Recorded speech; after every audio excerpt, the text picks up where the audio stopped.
Ada yang terasa salah setiap kali saya pulang ke rumah. Hal-hal kecil yang tidak pada tempatnya. Selasa itu, saya masuk ke kantor saya. Lemari arsip tidak tertutup rapat. Akta properti saya tertukar. Seseorang telah menggeledah dokumen saya. Saya mencoba mencari tahu siapa ketika saya mendengar ketukan di pintu. George, tetangga saya, berdiri di sana dengan wajah khawatir. Dia mencondongkan tubuh dan berbisik, "Jangan pulang siang-siang. Awasi dari kejauhan. Anda akan melihat semuanya." Petik 2. Saya memasang kamera tersembunyi. Pada siang hari, saya memeriksa umpan berita. Apa yang saya lihat membuat saya terdiam. Saya bersyukur Anda ada di sini, sebelum kita membahas lebih dalam tentang apa yang saya temukan pada Selasa pagi itu. Katakan, dari mana Anda menonton ini, dan jam berapa sekarang? 71 tahun menjalankan perusahaan konstruksi di Portland mengajarkan Anda untuk memperhatikan hal-hal yang terlewatkan oleh orang lain. Dan Selasa pagi itu ketika saya masuk ke kantor rumah saya, ada yang terasa salah. Laci lemari arsip tidak tertutup rapat. Saya selalu menutupnya rapat karena kayunya mengembang saat hujan dan menempel jika dibiarkan terbuka. Namun, di sana ada, sedikit bergelombang,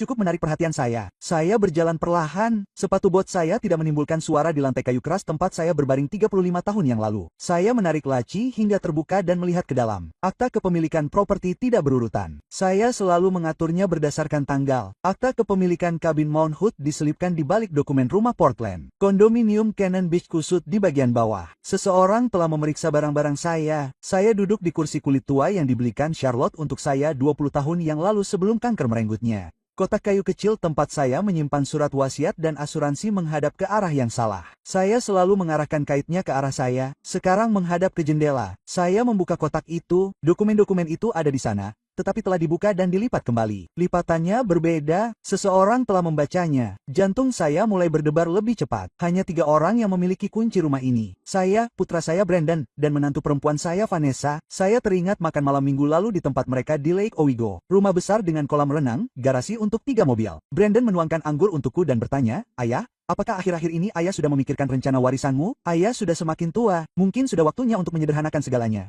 Petik 2. Vanessa sama sekali tidak khawatir. Ayah berhak untuk bersantai, biarkan orang lain yang mengurus bisnis. Aku sudah mengganti topik pembicaraan, tetapi kata-kata itu masih membekas di benakku. Aku melihat laporan kartu kredit mereka pada Thanksgiving lalu, tertinggal di meja dapur. Mereka terlilit utang. Ketukan di pintu membuyarkan lamunanku. George Miller berdiri di sana, tetanggaku selama 20 tahun, pensiunan polisi. Dia tampak gelisah. "Richard, aku perlu bicara denganmu. Ini penting." Saya mempersilahkan dia masuk. Dia ragu-ragu, lalu berkata, "Saya tidak ingin mengatakan apapun, tetapi putra Anda dan istrinya sering datang akhir-akhir ini. Selalu saat Anda sedang bekerja. Terkadang mereka membawa pria lain. Pria jangkung, jas abu-abu, tas kerja." Perut saya mual. Seberapa sering? 3, mungkin 4 kali dalam 2 minggu terakhir. Mereka tinggal di sana selama 1 atau 2 jam. Dia mengeluarkan selembar kertas. Pria itu mengendarai Mercedes hitam dengan stiker parkir pengacara. Saya menuliskan nomor platnya. Dia menggeser kertas itu. Tangan saya sedikit gemetar saat menerimanya. George mencondongkan tubuh ke depan, naluri polisinya masih tajam. "Richard, apapun yang terjadi, berhati-hatilah. Keluarga dapat menyakitimu lebih buruk daripada orang asing manapun." George pergi. Saya berdiri di kantor sambil memegang nomor plat mobil itu. Semua hal mulai masuk akal. Jika mereka datang bersama pengacara beberapa kali, ini bukan sekadar rasa ingin tahu. Saya butuh bukti, bukan kecurigaan. Saya berkendara ke Morgan Construction. Rahel Turner, manajer proyek saya selama 10 tahun, menatap saya sekilas. "Anda baik-baik saja, bos? Anda tampak pucat." "Saya oke, cuma capek aja. Aku nggak enak badan." Aku pergi ke toko elektronik di Houghton Boulevard. Seorang sales muda menunjukkan kamera nirkabel seukuran kotak korek api. Terhubung ke ponsel. Bisa gerak, bisa disimpan di cloud. Aku beli, bayar tunai. Di rumah, aku sembunyikan kamera di balik foto keluarga di rak buku. Lensanya nggak kelihatan di antara bingkai dan dinding. Aku coba di ponsel. Seluruh kantorku bisa dilihat dengan jelas. Sekarang aku harus memberi mereka kesempatan. Aku telepon Brandon. Dia menjawab pada dering kedua. "Hei, Nak, aku cuma mau kasih tahu kalau besok aku harus periksa jantung. Dokter mau melakukan beberapa tes. Aku akan berada di rumah sakit hampir seharian." Jeda. "Oh, tidak, Ayah. Apa semuanya baik-baik saja? Rutin saja. Di usiaku, mereka sudah mengecek semuanya. Apa Ayah mau aku ikut?" Enggak. Ayah ada kerjaan. Telepon aku kalau sudah selesai." "Oke." Aku tutup telepon. Jantungku berdebar kencang. Perangkapnya sudah dipasang. Malam itu, aku hampir nggak bisa tidur. Mungkin aku salah. Mungkin ada penjelasannya. Namun, George telah menjadi polisi selama 30 tahun. Dia tidak akan berbohong. Rabu pagi, saya berangkat pukul 9, berkendara ke rumah sakit, parkir selama 10 menit, cukup lama untuk membuatnya tampak nyata. Kemudian saya kembali dan parkir di jalan samping 2 blok dari rumah saya. Dari sini saya dapat melihat jalan masuk rumah saya tetapi tetap tersembunyi. Hujan mengguyur atap truk saya. Saya membuka aplikasi kamera. Kantor saya muncul di layar kosong dan menunggu. Saya duduk di sana selama 2 jam. Kopi menjadi dingin di tempat gelas. Pada pukul 11.30, George berlari ke arah truk saya, melaju lebih cepat dari yang seharusnya dilakukan orang berusia 73 tahun. Saya menurunkan kaca jendela. Dia terengah-engah. Perhatikan apa yang terjadi pada siang hari. Saat itulah mereka selalu datang. Saat itulah Anda akan melihat semuanya. Dia tidak menunggu tanggapan, langsung berlari kembali ke rumahnya. Tangan saya gemetar. Saya memeriksa jam tangan saya. Pukul 11.35:25 menit. Saya menatap layar ponsel. Tepat pada tengah hari, sebuah BMW berwarna perak berhenti di depan saya. Jalan masuk. Brandon keluar dari kursi pengemudi. Vanessa keluar dari kursi penumpang, dan dari kursi belakang, seorang pria jangkung berjas abu-abu membawa tas kulit melangkah keluar seperti yang dijelaskan George. Mereka berjalan ke pintu depan rumahku. Brandon menggunakan kuncinya. Aku melihat mereka menghilang di dalam, lalu melihat ke bawah ke layar ponselku. Beberapa detik kemudian, mereka muncul di kantorku. Gambarnya sempurna, aku bisa melihat semuanya. Brandon langsung menuju lemari arsip dan mengeluarkan akta properti. Dia menyebarkannya di mejaku seperti seorang penjudi yang sedang meletakkan kartu. Vanessa dan pengacara itu berdiri di belakangnya, melihat dari balik bahunya. Semuanya ada di sini, kata Vanessa. Suaranya terdengar jelas melalui pengeras suara ponselku. Rumah, kabin, kondominium, saham perusahaan. Pengacara itu membuka tas kerjanya dan mengeluarkan setumpuk dokumen. Aku telah menyiapkan formulir transfer. Yang kami butuhkan hanyalah tanda tangannya. Vanessa tersenyum. Aku bisa melihatnya bahkan di layar kecil. Dia akan menandatangani. Begitu kami meyakinkannya bahwa dia perlu pergi ke panti jompo, dia akan menandatangani apapun. Pengacara itu tampak tidak yakin. Apakah Anda yakin dia akan setuju? Brandon mengambil salah satu surat itu. Untuk sesaat, dia hanya menatapnya. Aku melihat sesuatu melintas di wajahnya. Mungkin ragu atau bersalah. Namun, Vanessa kemudian tertawa. Itu adalah suara yang belum pernah kudengar darinya sebelumnya. Dingin, hampa, dia tidak harus setuju. Dia berkata, kami memiliki Dr. Shaw di sini. Dia akan menyatakan bahwa ayah menderita demensia dini. Setelah kami mendapatkan diagnosis itu, kami bisa mendapatkan surat kuasa. Lalu kami mengendalikan semuanya. Kata-kata itu menghantamku seperti pukulan fisik. Putraku sendiri berencana untuk menyatakan aku tidak kompeten, berencana untuk mengurungku. Brandon mengangkat akta kabin Mount Hood. Yang ini saja bernilai 1,8 juta.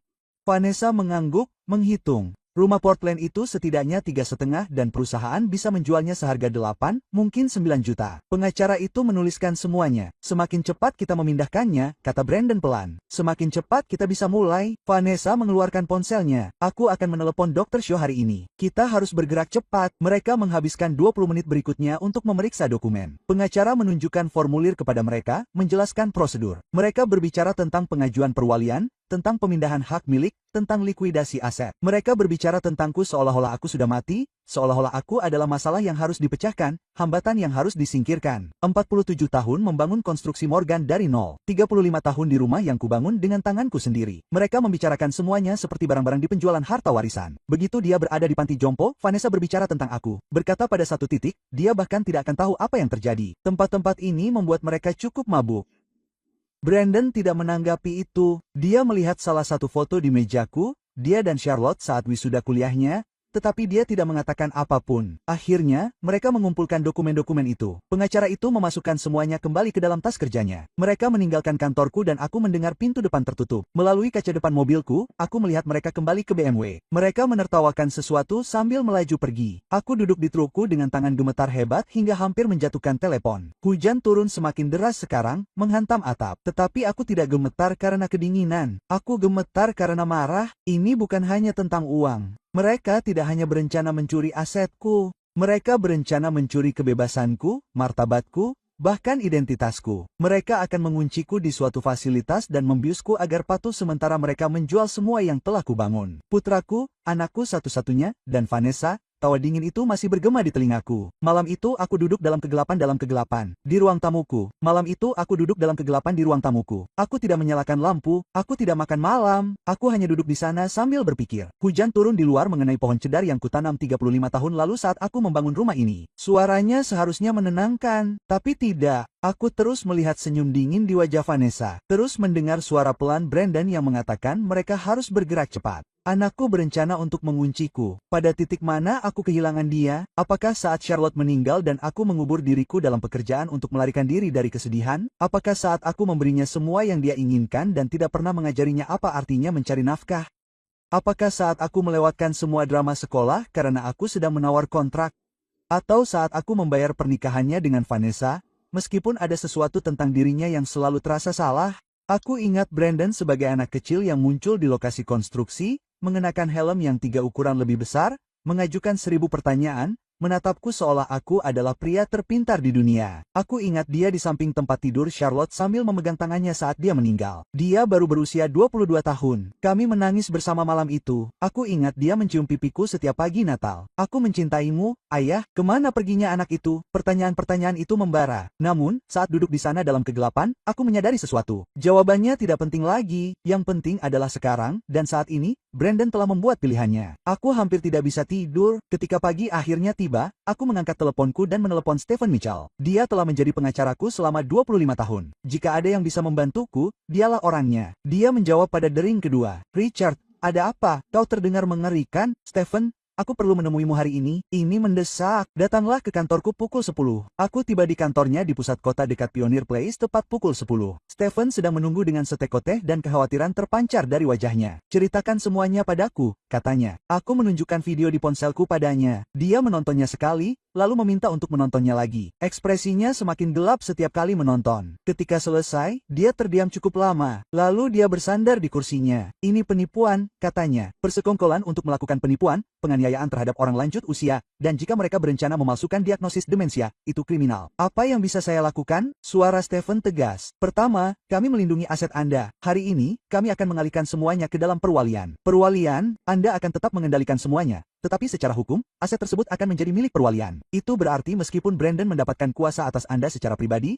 dia tidak dapat menyentuh aset perwalian. Bisakah kita melakukannya dengan cepat? Di penghujung hari, saya akan meminta bantuan. Saya telah menjadi pengacara Anda selama 25 tahun. Orang-orang berutang kepada saya. Dia mulai membuat catatan. Kemudian dia menatap saya. Ada hal lain yang perlu kita diskusikan. Apakah Anda ingin mengajukan tuntutan sekarang atau Anda ingin menunggu dan menangkap basah mereka? Stephen menjelaskan pilihannya sementara kami memulai dokumen perwalian. Kami dapat mengajukan tuntutan sekarang berdasarkan video, katanya. Tetapi saat ini mereka dapat mengklaim bahwa mereka hanya membahas pilihan, hanya merencanakan. Jika mereka benar-benar mengajukan pemalsuan dokumen di pengadilan, jika mereka benar-benar melakukannya, mencoba menjalankan rencana ini, saat itulah tuduhan itu melekat. Saat itulah tidak ada pembelaan. Berapa lama waktu yang kita miliki berdasarkan apa yang mereka katakan dalam video? Mungkin seminggu, mungkin 2 minggu. Begitu mereka mendapatkan diagnosis palsu dari Dr. Shaw, mereka akan mengajukan surat kuasa. Saya mengangguk, biarkan mereka bertindak. Saya ingin mereka tertangkap basah. Stephen mulai menelepon. Akta properti dan dokumen perusahaan berserakan di mejanya. Dia menarik bantuan, menagih utang dari 25 tahun praktik hukum. Kemudian teleponnya berdering. Dia menjawab,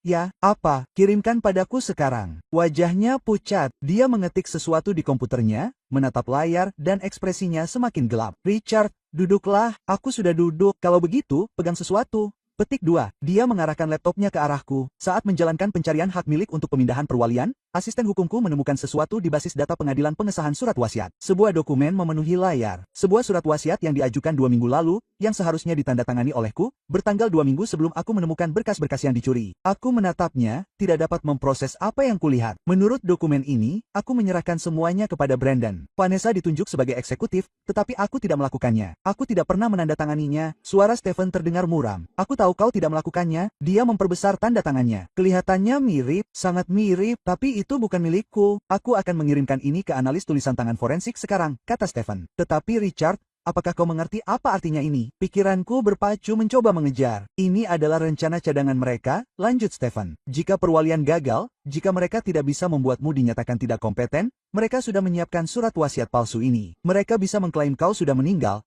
atau mereka bisa memastikan kau berhenti. Katakan saja, jika mereka cukup putus asa untuk memalsukan surat wasiat, jika mereka sudah merencanakan ini dengan matang, kita tidak bisa berasumsi apapun tentang keterbatasan mereka." Kata-kata itu menggantung di udara. Ini bukan hanya tentang mencuri uangku saat aku masih hidup. Mereka sudah bersiap saat aku pergi. Apa yang harus kulakukan? Stephen mencondongkan tubuh ke depan, suaranya tegas. "Kau harus tetap aman. Jika mereka seputus asa ini, jangan berduaan dengan mereka. Jangan pergi kemanapun dengan mereka. Jangan makan atau minum apapun yang mereka berikan padamu." Aku merasa kedinginan. Anakku sendiri, darahku sendiri. "Tinggallah dengan seseorang," kata Stephen. "George." "Ya, aku bisa tinggal dengan George. Lakukan malam ini. Jangan pulang sendirian." Malam itu, aku mengemasi tas di rumahku. Tanganku gemetar. Aku terus melihat ke belakang, meskipun aku tahu mereka tidak ada di sana. Aku berkendara sejauh 30 kaki ke rumah George dan mengetuk pintunya. Ia menatap wajahku dan tas di tanganku. "Masuklah," katanya. "Tinggallah selama yang kau butuhkan." Aku melangkah masuk. George menutup pintu di belakangku, menguncinya, lalu memasang rantai.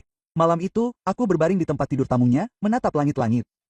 Jika mereka bersedia memalsukan surat wasiatku, apalagi yang bersedia mereka lakukan? Selama 2 minggu berikutnya, aku tinggal di rumah George dan terus mengawasi. Kamera tetap menyala, merekam setiap kali mereka memasuki kantorku. Mereka kembali 2 kali lagi. Setiap kali, Brandon, Vanessa, dan pengacara meninjau dokumen dan membahas jadwal. Pada kunjungan ketiga, aku mendengar sesuatu yang membuat darahku membeku. Kamis, kata Vanessa, sambil memeriksa kalender ponselnya. Dr. Shaw mengajukan penilaian pada Kamis pagi. Jumat kami pergi ke pengadilan untuk perwalian darurat. Pada Jumat sore, kami mengendalikan semuanya. Pengacara itu mengangguk, membuat catatan. Dan surat wasiat itu sudah ada dalam sistem. Jika ada yang salah dengan jalur perwalian, kami sudah menyiapkan cadangannya. Brandon tidak mengatakan apa-apa, hanya menatap kertas-kertas di mejaku. Aku segera menelepon Stephen. Ia mendengarkan rekaman itu dan berkata, Jumat, itu memberi kita waktu 4 hari. Aku akan berkoordinasi dengan polisi. Kita akan siap. Pada Rabu malam, teleponku berdering. Brandon, hey, ayah, bisakah kita makan siang besok? Ada sesuatu yang ingin kubicarakan denganmu. Dadaku sesak. Tentu. Nak, di mana? Hitman, pukul 1.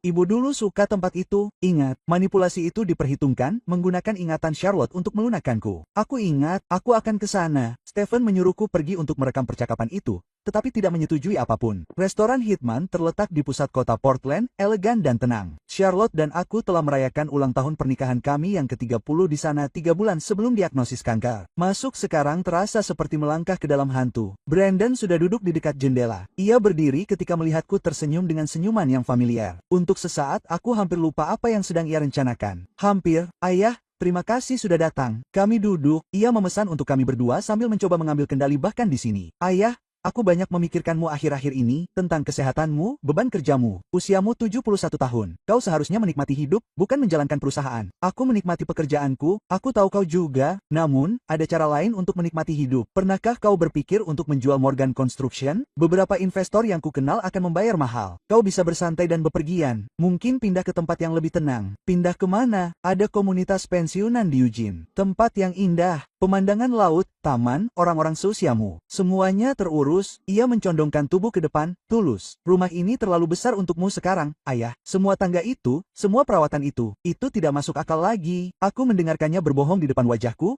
menggunakan kata-kata seperti peduli dan perhatian, padahal yang ia maksud adalah uang dan kendali. Dan apa yang terjadi padaku setelah aku menjual semuanya? Kau akan merasa nyaman, aman, kami akan memastikannya. Kami, Vanessa dan aku, kami akan membantu mengatur segalanya untukmu, meringankan beban dari pundakmu. Aku meletakkan garpuku, menatap lurus ke matanya. Apakah kau mencoba menolongku atau kau mencoba menolong dirimu sendiri? Sesuatu berubah di wajahnya. Topengnya terlepas hanya sedetik. Ayah, aku tidak tahu apa yang kau bicarakan. Ya, kau tahu, kebisingan restoran memudar. Kami saling menatap di seberang meja. Brandon menarik tangannya dari meja. Aku tidak tahu apa yang kau bicarakan. Ya, kau tahu, kami saling menatap di seberang taplak meja putih. Hujan Portland mengalir di jendela restoran di belakangnya. Ayah, kau tidak sehat, kau bingung, itulah mengapa kita perlu mengambil langkah sekarang sebelum keadaan menjadi lebih buruk. Langkah apa yang Brandon serahkan propertiku padamu, memindahkanku ke panti jompo, meminta dokter menyatakan aku tidak kompeten. Wajahnya menjadi pucat. Siapa yang memberitahumu? Aku menjaga suaraku tetap tenang. Tidak ada yang memberitahuku. Aku punya mata, aku punya telinga, dan aku punya kamera di kantorku. Keheningan total. Sesuatu berubah dalam ekspresi Brandon. Topeng matahari yang penuh kasih retak,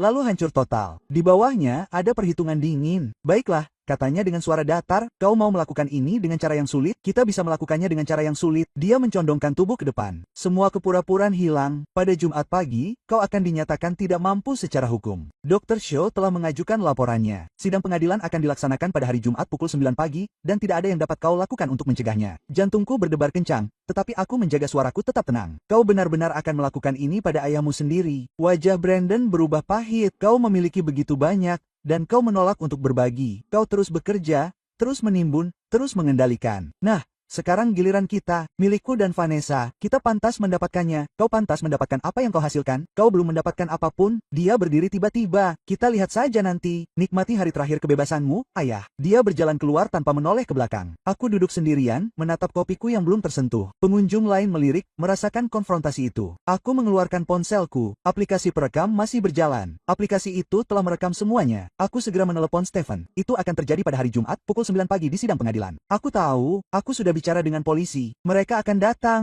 Rabu malam, aku berbaring di tempat tidur tamu George, tidak bisa tidur. Menatap langit-langit, mendengarkan hujan Portland menghantam jendela. Suara dingin Brandon terngiang di benakku. Kita pantas mendapatkannya. Hari Kamis dipenuhi persiapan yang intensif. Stephen berkoordinasi dengan polisi Portland. Kami meninjau semua bukti, video pengawasan, rekaman audio, laporan forensik tentang surat wasiat palsu. Aku tinggal di rumah George, hampir tidak makan, hampir tidak berbicara, hanya menunggu. Kamis malam, malam tanpa tidur lagi. Aku memikirkan 47 tahun membangun Morgan Construction dari nol. 35 tahun di rumah yang kubangun dengan tanganku sendiri. 20 tahun kenangan bersama Charlotte di rumah itu. Besok, semuanya akan mencapai puncaknya.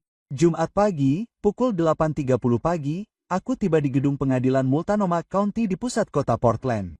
Gedung Greystone tampak megah. Stephen menunggu di pintu masuk bersama 2 petugas polisi berpakaian preman. Petik 2. Apakah Anda siap? Tanyanya. Siap sekali. Kami masuk bersama, naik lift ke lantai 2.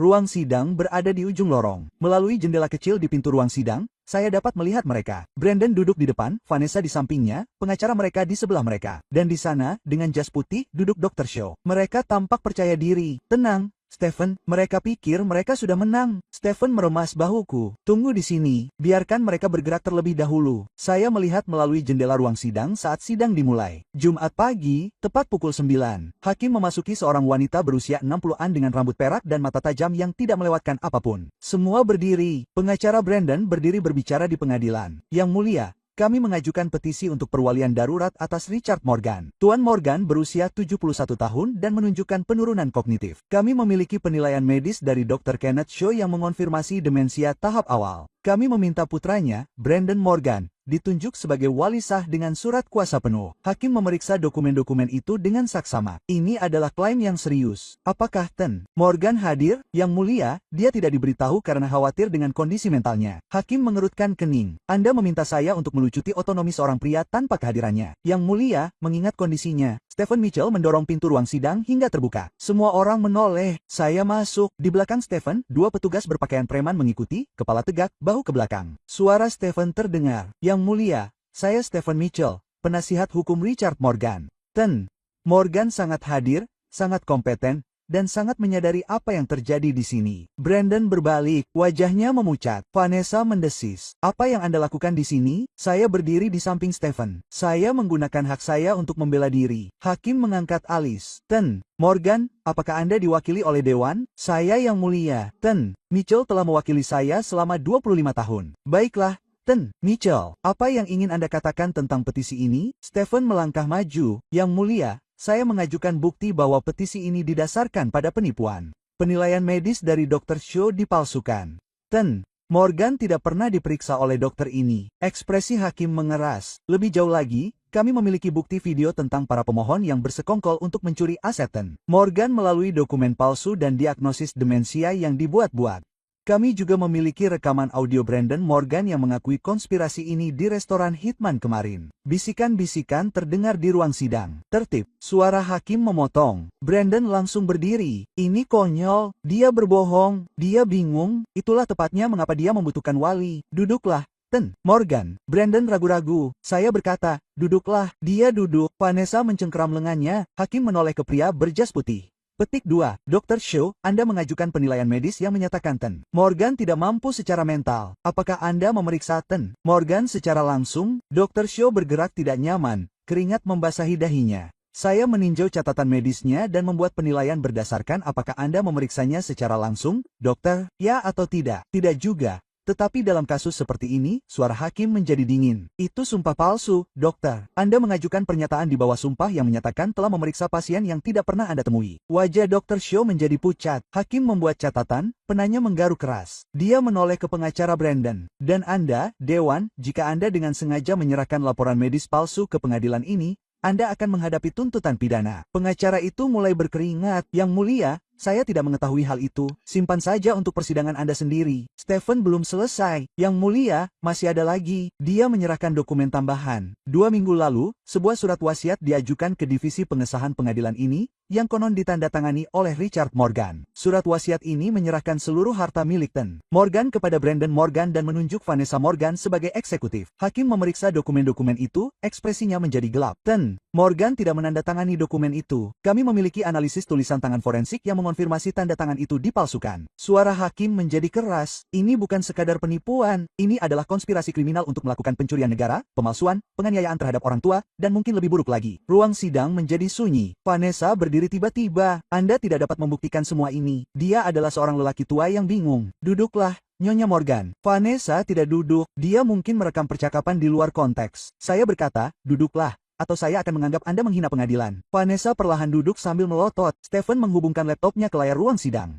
Petik 2. Yang mulia, dengan izin Anda, saya ingin memutar cuplikan singkat dari video pengawasan. Hakim mengangguk. Layar menunjukkan kantor Richard, Brandon, Vanessa, dan pengacara muncul. Suara Vanessa, kami mengundang Dr. Shaw, dia akan menyatakan ayah menderita demensia dini. Setelah kami mendapatkan diagnosis itu, kami mendapatkan surat kuasa. Kemudian kami mengendalikan semuanya. Layar Brandon, yang ini saja bernilai 1,8 juta. Stephen memutar audio dari petugas HIT. Suara Brandon, pada Jumat pagi, Anda akan dinyatakan tidak mampu secara hukum.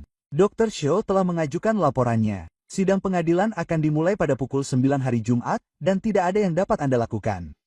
Diam, buktinya tidak dapat disangkal. Hakim melihat ke arah petugas. Tangkap orang-orang ini. Brandon Morgan, Vanessa Morgan, penipuan, konspirasi untuk melakukan penipuan, pemalsuan, penganiayaan terhadap orang tua. Dr. Kenneth Shaw, sumpah palsu, konspirasi, penipuan, dan dewan, penipuan, konspirasi. Seorang petugas melangkah maju. Brandon Morgan, Vanessa Morgan, Anda ditangkap. Anda berhak untuk tetap diam. Mereka memborgol Brandon. Dia menangis sekarang, air mata mengalir di wajahnya. Ayah, kumohon, maafkan aku tidak bermaksud begitu, tolong bantu aku. Richard menatapnya lama. Pria ini dulunya adalah anak laki-lakinya, yang duduk di samping ranjang rumah sakit Charlotte, yang mencium pipinya setiap pagi Natal. Anda telah membuat pilihan, Brandon. Sekarang Anda harus menerimanya. Para petugas menggiring Brandon ke pintu sambil terisak-isak. Vanessa berjalan di belakangnya, diborgol, dengan kepala tegak. Dia tidak menangis, dingin dan menantang sampai akhir. Dia menatap Richard sambil memancarkan kebencian murni di matanya. Pengacara Brandon sudah mengikuti di teleponnya. Saya butuh pengacara sekarang. Dr. Shaw datang terakhir,